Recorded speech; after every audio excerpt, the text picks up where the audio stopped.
This is Sports Drive.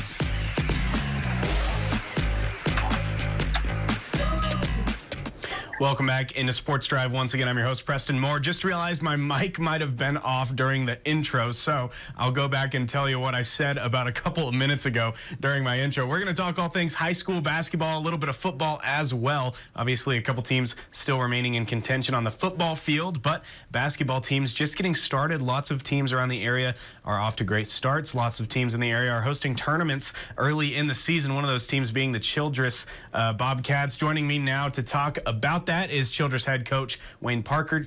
Coach, how are you doing today? Doing good. I appreciate you guys having me. Yeah, absolutely. I'm excited to talk a little bit about this tournament you guys have going on. 14 girls teams and 16 boys teams will be in Childress from Thursday through Saturday, starting in just 2 days here now. Talk to me a little bit about what this tournament is going to look like and some of the games that you guys have been preparing for and what this tournament means for Childress. Yeah, it's a really big deal for Childress. You know, we used to have the Rotary Club Bowl, the Greenbelt Bowl for years, and they kind of went away with that after the COVID year. But now the Rotary Club has picked this up, and they've done a tremendous job doing everything behind the scenes. Really, all we do is just get the teams here, and we've got a lot of quality teams on the boys' side. I know rankings don't mean a whole lot right now, or ever, but, you know, we got 8 ranked teams coming out of the 16, and the ones that aren't are just as good. I mean, really quality games. Wellington, Bushland, Floydada, Vernon, Elk City's coming from Oklahoma. We got an El Paso team coming. So a lot of really good quality teams. I know I miss some there, but it's really big for our community, and our community really backs us here, and we're excited to get this thing going. Yeah, absolutely. You know, you mentioned some great teams coming out, obviously, boys and girls. You know, I think a lot of times it can be difficult to organize something like this. Talk to me a little bit about what goes into organizing something like this and putting it on. Obviously, so many teams coming out and competing from all around the state, it sounds like. Yeah, there's a lot of moving parts to make this thing run smoothly, and we want it to be a good experience for everybody. So hopefully teams want to come back. We got a lot of teams that have come back from last year's bunch, but you know, it's all the way down to the maintenance people and in scheduling. How are we going to clean up everything in the hospitality room and scheduling officials? I mean, we got 60 games going on in 2 gyms in 3 days, so it's 8 a.m. to 10 p.m. So it's packed wire to wire all day. Our administration, it's there's so many moving parts to really make this thing a well-run machine, and hopefully we've done a good job to make this thing one of the best in the state.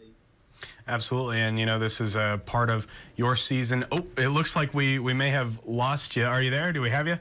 I'm here. Yes, sir. Sorry. There we go. That's okay. We have this kind of stuff happens. I'd always say we run the show on Zoom. We never know what's going to happen.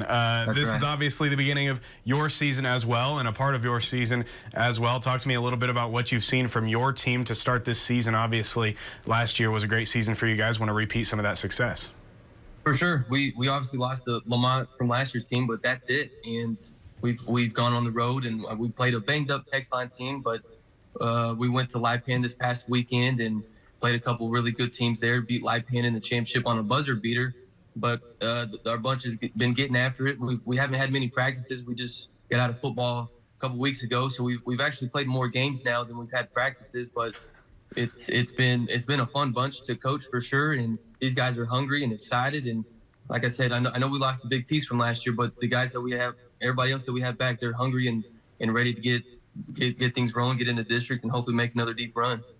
You know, I think it's safe to say that your team was, obviously Lamont was a massive part of your team last year, but the rest of the team was very strong, and to have all of those pieces coming back this year certainly bodes well. You mentioned something that's very interesting to me. I know a lot of times when football's just getting over, there's kind of that middle, that transitionary period, I feel like, where players are coming in from the football field and getting ready to go on basketball. Sometimes there's a break in between there. A lot of times there's some crossover there. You mentioned that you guys have played more games than you've had practices so far to start this season. I mean, that has to be, and you're winning a lot of those games, mind you, obviously. So from your perspective as a coach, I mean, how do you go into a situation like that where you're playing more games that count towards your record, obviously not district games, but still playing more actual games than you're actually having practice time. Talk to me about that and how you go about coaching in a situation like that where your team is still really young in this season. Yeah, it's as for a coach, it's definitely stressful, but these guys make it easy. Obviously, returning quite a bit, and I've been here for 6 years now, so not a lot really changes with our mindset and philosophy, our principles defensively. So we played quite a bit this summer as well. So, it's really it's been they haven't been grinded out practices. I mean, we've had a couple, but for the most part, it's just been refreshing and polishing up. But like I said, these guys they've all been with me now for their entire high school and most junior high careers. So really not a lot has changed. And the senior leadership that we have has really stepped up. And it's been this has been the smoothest transition from football to basketball that I've ever been a part of. And it's mainly because of all the returning guys that we bring back. Yeah, when you have that many returners on your team, especially when you're losing a key piece like Lamont, how does that, help you out as a coach? Again, obviously not a lot of practices so far this season, but that being said, you've got a lot of your remaining, or you have all players returning except for one. How does that help you out when you do have that key piece leaving your team to have, most, if not all of your team, the rest of your team returning? How does that help you from the coaching perspective? Yeah, it's been big. We've had several guys step up right now. With our 5 starters, they're all seniors, and all 5 of them are at 9.5 points plus. They're all 9.5 to 15 points. My phone's about to die. So if I lose you, if I lose you, it's because my phone died. But all right. Yeah, at least we know. All of the seniors, they're all starters, and they're all averaging 9 to 14 points. So they're all stepping up big time. Oh gosh, everybody's trying to call me. Sorry. There you are. You're good. But like I said, the seniors have done a tremendous job. They're great leaders, and they're stepping up scoring wise, defensive wise, and just their communication on the floor as well, helping our younger guys. Yeah, absolutely. When it comes to this senior group, obviously early in the season, but what does this group mean to you as a coach? It's a really special bunch. They've been a lot of fun to coach. Most of them been on varsity since they've been sophomores, so at least 3 years now, so even a couple of them as freshmen. So this is their 4th year on varsity. It's been a fun bunch to coach, and I'm just excited to get things rolling and get this tournament started this weekend and hit district running in about a week and a half, and we'll see what happens from there. Yeah, obviously the tournament's still coming up for you guys this Thursday through Saturday. When it comes to coaching these games, there's a very quick turnaround with these tournament games, and it's something that's not typical for the rest of the regular season, not necessarily typical for district play all the time when you have, a game and then you have 2 days in between and then another game.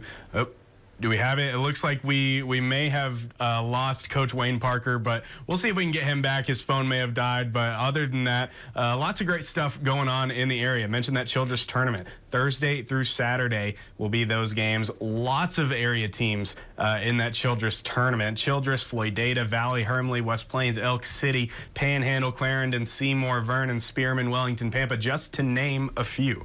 Lots of great stuff going on in Childress. Lots of great stuff going on elsewhere around the area and around the country as well. We're going to talk more of it here on Sports Drive over the course of the next hour, so stick with us over the course of the next hour. We will be back here on Sports Drive very soon.